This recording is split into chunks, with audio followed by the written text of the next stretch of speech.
Hello everyone, welcome to our channel life and living official. আজকে চলে এসেছি একটা মিনি ব্লগ নিয়ে। অ্যাকচুয়ালি এভরি সানডেই মোটামুটি আমরা কোথাও না কোথাও একটু বেরোই, ঘুরতে যাওয়ার চেষ্টা করি। আসলে সারা সপ্তাহ কাজের পর মনে হয় সানডেটা একটু বেরোলে ভালো লাগবে। তো এই সানডে আমরা চলে গেছিলাম এয়ারক্রাফট মিউজিয়ামে। এই মিউজিয়ামটা অ্যাকচুয়ালি বিশ্ব বাংলা গেটের খুব কাছেই রয়েছে। অনেক দিন থেকেই ভাবছি যাব করে যাওয়া হচ্ছিল না, ফাইনালি এই সানডে চলেই গেলাম। মিউজিয়ামে ঢোকার আগেই বোথ 2 হুইলার অ্যান্ড 4 হুইলারের পার্কিংয়ের ব্যবস্থা রয়েছে। পার্কিংয়ের ফিস হচ্ছে এভরি আওয়ার হিসেবে 10 টাকা, যেরকম ন্যাচারাল যার রেট আছে আমাদের। দেখতে দেখতে টিকিট কাউন্টারে পৌঁছেই গেলাম। এখানে টিকিট ছিল পার হেড 30 টাকা। এই রেটটা মোটামুটি জানতামই আমি যে এটার এখানে এরকমই রেট রয়েছে। প্লাস তোমাদের এখানে অনলাইন পেমেন্টেরও ব্যবস্থা রয়েছে, তোমরা QR কোড দিয়ে স্ক্যান করেও পেমেন্ট করতে পারো। আমরা পৌঁছেছিলাম এখানে বিকেল 5:30 নাগাদ। ইচ্ছা করে একটু আগে আসার চেষ্টা করছিলাম অন্ধকার হওয়ার আগে, যাতে একটু ফটো ভিডিও ক্লিক করলে সেটা ভালো আসে।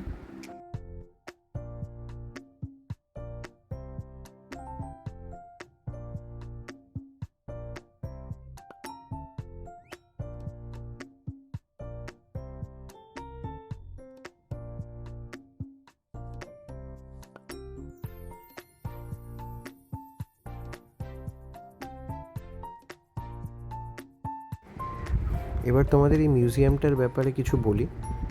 এই মিউজিয়ামটা অ্যাকচুয়ালি 8th of June 2022-তে মমতা ব্যানার্জি ইনঅগুরেট করে। এই এয়ারক্রাফটটা যেটা দেখছো, এটা 29 বছরের পুরনো Tupolev TU-142 of the Indian navy. এটা ওয়েস্ট বেঙ্গল গভর্নমেন্টকে হ্যান্ডওভার করা হয় 2020 সালের ফেব্রুয়ারি মাসে এই মিউজিয়ামটা তৈরি করার জন্য। তোমরা জানলে হয়তো অবাক হবে যে এই বিমানটি INS রাজা আলী, মানে রানীপেট ডিস্ট্রিক্টসের যে আরাক্কনাম রয়েছে তামিলনাড়ু, সেখান থেকে 16টা আলাদা আলাদা ট্রাকে ডিভাইড করে পিসেস করে আনা হয়েছিল। এবং এই যে আর্কিটেক্ট পুরোটা এবং তার যে মাস্টার প্ল্যান, সেটার ডিজাইনের মূল যে ব্যক্তি, তিনি হলেন Debmalya Guha from pace consultants, Kolkata. এই এয়ারক্রাফটটা ছাড়াও এখানে চিলড্রেন্স পার্ক আর একটা কফি শপও রয়েছে। অ্যাকচুয়ালি এটা সেকেন্ড মিলিটারি এভিয়েশন মিউজিয়াম আমাদের দেশে আফটার বিশাখাপত্তনম। এইটা এক্সপেক্ট করা হয়েছিল যে এই মিউজিয়ামটা মোটামুটি 2020 সালের মিডল করে ওপেন করা হবে, বাট সেই সময় কোভিড-19-এর জন্য এবং লকডাউনের জন্য এটা অনেকটা ডিলেড হয়ে যায় এবং ফাইনালি গিয়ে 2022-তে এটা ইনঅগুরেশন করেন আমাদের চিফ মিনিস্টার মমতা ব্যানার্জি। সব কিছুর মাঝখানে এখানে একটা ডগিও ছিল। আমি তো ভীষণ ডগি পছন্দ করি, তাই একটু ওর সাথে খেলা করার চেষ্টা করছিলাম, কিন্তু এমন চুপ করে বসেছিল, তাই ওর মাথায় হাত দিতে গিয়েও একবার একটু হেজিটেট করলাম যদি বাইট করে দেয়। ওভারঅল ওই দিনের এক্সপিরিয়েন্সটা খুব ভালো ছিল। এবং সবথেকে বড় কথা, এই মিউজিয়ামটা মানে বাড়ির এতটা কাছে রয়েছে, সত্যি কবে থেকে ভাবছি আসবো, বাট এতদিন আসাই হয়নি। না এলে কিন্তু সত্যি অনেকটা ভালো জিনিস মিস করে যাচ্ছিলাম। আর একটা ব্যাপার হচ্ছে, প্লেনের ভেতরে যা কিছু রয়েছে এয়ারক্রাফটের ভেতরে, সেগুলো তোমাদেরকে দেখাতে পারলাম না, কারণ প্লেনের ভেতরে স্ট্রিক্টলি ফোন আর নট অ্যালাউড।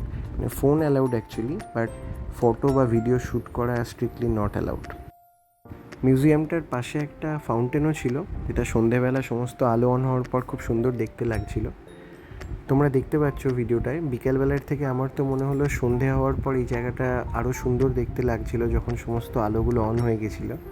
আর এই জায়গাটা কিন্তু অ্যাকচুয়ালি পিওরলি ফ্যামিলি প্লেস, তো সবাই ম্যাক্সিমাম ফ্যামিলি নিয়ে এসেছিলো এখানে। তো তোমরাও অবশ্যই একবার ফ্যামিলির সাথে এই জায়গাটা আসতে পারো, ট্রাই করতে পারো। আশা করি তোমাদের সবার খুব ভালো লাগবে। সন্ধে হওয়ার কিছুক্ষণ পরে অ্যাকচুয়ালি আমরা বেরিয়ে গেছিলাম। এই জায়গাটা অ্যাকচুয়ালি তোমরা বিশ্ববাংলা গেটের দিক থেকে যদি আসো, তাহলে সাপুরজির দিকে যাওয়ার যে কোনো বাসে উঠলে তোমরা এয়ারক্রাফট মিউজিয়ামের অপোজিটে নেমে যেতে পারবে। আর যদি তোমরা টুয়ার্ডস ইকোস্পেসের দিক থেকে আসছো, তাহলে তোমরা ওখান থেকে টোটো পেয়ে যাবে ডাইরেক্ট এয়ারক্রাফট মিউজিয়ামে আসা। এটা বিশ্ববাংলা গেটের এতটাই কাছে যে এখান থেকে বিশ্ববাংলা গেট দেখতেই পাচ্ছ, দেখাই যাচ্ছে। তো জায়গাটা সত্যি অপূর্ব ছিল। এই ছিল এয়ারক্রাফট মিউজিয়ামের মিনি ব্লগ। যদি তোমাদের এই ভিডিওটা ভালো লেগে থাকে, তাহলে অবশ্যই লাইক, কমেন্ট আর শেয়ার করো। আর আমাদের চ্যানেলটা সাবস্ক্রাইব করতে ভুলো না। তোমাদের সাথে খুব তাড়াতাড়ি দেখা হচ্ছে আবার একটা নতুন ভিডিওতে।